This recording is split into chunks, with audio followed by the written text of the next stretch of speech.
کتابوں میں ایک قالین تھا جس کے اندر مطلب کوئی چھوٹی سی بھی 1 انچ کی بھی جگہ ایسی نہیں تھی جس کے اندر ہیرے جواہرات نہ جڑے ہوئے ہوں، خالی جگہ نہیں تھی، بہت بڑا کارپیٹ تھا وہ۔ تو وہ جب وہاں پہ گیا تو حضرت عمر رضی اللہ تعالیٰ عنہ کا دور تھا جب مال غنیمت میں وہ گیا۔ تو اب سب میں مشورہ ہونے لگا کہ اس کو یہ کس کے حصے میں آئے گا۔ تو حضرت علی نے یا مجھے ٹھیک پرفیکٹ یاد نہیں کہ کسی نے مشورہ دیا کہ آپ اس کے پیسز کر کے سب کے اندر بانٹ دیں، کیونکہ اگر یہ پورے کا پورا کہیں بھی جائے گا تو فتنہ ہی پیدا کرے گا، یعنی جس کو ملے گا وہ بھی خود پسندی کا شکار ہو جائے گا، اس کو ڈاکے چوری کا بھی خطرہ ہوگا۔ تو انہوں نے پھر اس کے ٹکڑے ٹکڑے کر کے سب کو چھوٹا چھوٹا اس کا پیس دے دیا۔ تو اس طرح مال غنیمت جو تھا وہ اس کی کوئی جو تھی نا مالیت کا اندازہ نہیں ہوتا تھا۔ بڑے بڑے ان کے جو جانوروں کی شکل میں ڈھالے ہوئے سونے کے شو پیسز وغیرہ جو ہوتے ہیں وہ بھی ان کے پاس گئے، ٹرکوں کے حساب سے سمجھیں کہ مال غنیمت جو ہے وہ ملا کرتا تھا پھر بعد میں۔ تو ظاہر ہے کہ جب جنگ ہوتی ہے تو ایک قوم تو مکمل طور پہ ختم ہو جاتی ہے، ان کی جتنی بھی معیشت ہوتی ہے اس کے اوپر دوسری قوم کا قبضہ ہو جاتا ہے۔ تو اللہ تعالیٰ یہ فرما رہے ہیں کہ دنیا کی زندگی میں جتنا بھی تمہیں مل گیا ہے نا، اگر پوری دنیا بھی کسی کو مل گئی ہے تو آخرت کے مقابلے میں وہ بہت تھوڑی ہے، اس کی کوئی حیثیت نہیں۔ اس لیے جب بھی آخرت کی بات ہو اس وقت دنیا کو ترجیح مت دیا کرو۔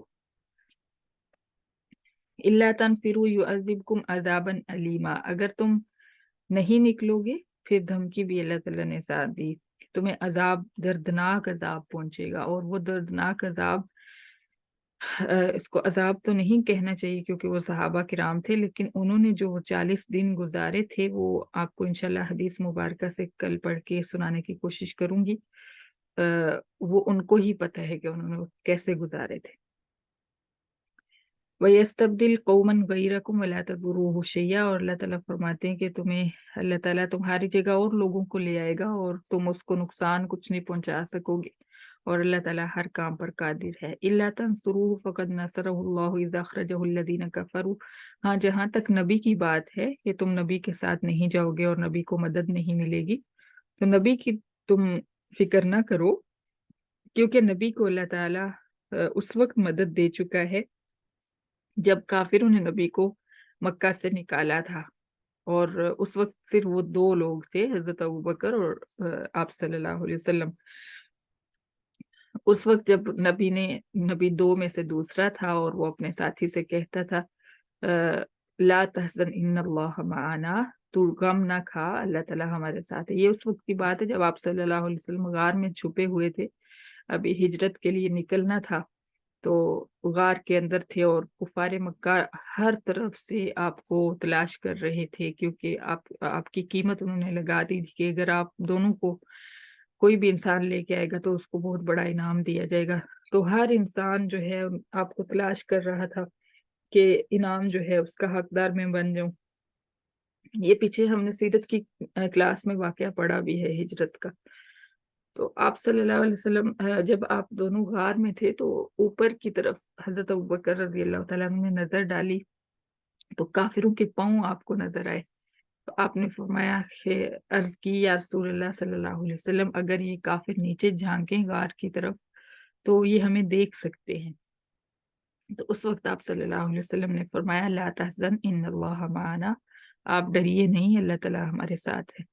فَأَنزَلَ اللَّهُ سَكِينَتَهُ عَلَيْهِ، پھر اللہ تعالیٰ نے اپنی تسلی نبی پر نازل فرمائی، وَأَيَّدَهُ بِجُنُودٍ لَّمْ تَرَوْهَا، اور ایسے لشکروں یعنی فرشتوں کے ساتھ نبی کی مدد کی جن کو تم نے نہیں دیکھا۔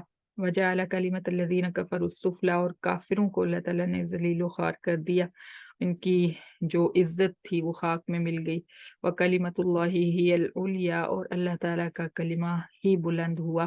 اللہ عزیز حکیم، اور اللہ تعالیٰ زبردست غلبے والے، حکمت والے ہیں۔ انفروا خفافا وثقالا وجاہدوا باموالکم وانفسکم، یہ غزوہ تبوک کی ہی آیت ہے، غزوہ تبوک کے لیے ہی ہے کہ جہاد کے لیے نکلو، چاہے تھوڑے سامان کے ساتھ نکلو یا زیادہ سامان کے ساتھ نکلو۔ جب یہ وقت آیا تو عبداللہ بن ابی جو منافق تھا، اس نے بہت برا کردار ادا کیا اس موقع پہ. چلیے ابھی ڈیٹیل کا ٹائم نہیں ہے، انشاءاللہ اللہ تعالیٰ توفیق دیں تو نیکسٹ لیکچر میں انشاءاللہ کریں گے اس کو. تو اللہ تعالیٰ نے فرمایا چاہے تھوڑا سامان لو یا زیادہ لو، جتنا بھی تمہارے پاس ہے اپنا سامان لے کر جہاد کے لیے نکلو، اپنے مالوں کے ساتھ اور اپنی جانوں کے ساتھ اللہ تعالیٰ کی راہ میں. یہ تمہارے لیے بہتر ہے اگر تم جانتے ہو. جہاد بہرحال ہر لحاظ سے ہی بہتر ہوتا ہے. پیچھے ہم نے پڑھا ہے جہاد زندگی دیتا ہے، اور حقیقت ہے یہ.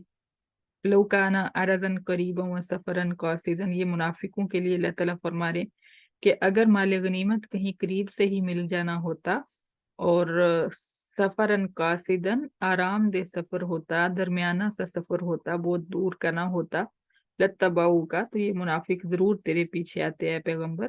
ولیکن بعودت علیہم الشقہ، لیکن سفر کی دوری ان پر گراں گزرتی ہے، ان کے لیے مشکل ہو رہی ہے کہ ہم اتنی دور کیسے جائیں، اور موسم بھی سخت ہے اور فصل بھی پکی ہوئی ہے، تو اس طرح کے حالات میں جانا بہت مشکل ہے. وَسَيَحْلِفُونَ بِاللَّهِ لَوِ اسْتَطَعْنَا لَخَرَجْنَا مَعَكُمْ، اور جب آپ غزوہ کر کے لوٹیں گے، غزوہ سے واپس آئیں گے، تو یہ آپ کے سامنے قسمیں اٹھائیں گے اور یہ کہیں گے کہ اگر اللہ کی قسم، اگر ہم میں طاقت ہوتی، ہم میں ہمت ہوتی، تو ہم تمہارے ساتھ ضرور نکلتے مسلمانوں. یہلکون انفسہم، منافق اپنے آپ کو ہلاکت میں ڈال رہے ہیں. واللہ یعلم انہم لکاذبون، اور اللہ تعالیٰ جانتے ہیں کہ یہ منافق جھوٹے ہیں. یہ یہلکون انفسہم بددعائیہ کلمہ بھی ہو سکتا ہے کہ ہلاک کریں اپنے آپ کو، لیکن وہ عموماً ماضی کے سیغوں میں آتا ہے، تو اس لیے اس کا ترجمہ یہی کریں گے کہ وہ ہلاک کرتے ہیں، تباہ کر رہے ہیں اپنے آپ کو. صدق اللہ العظیم. صدق اللہ.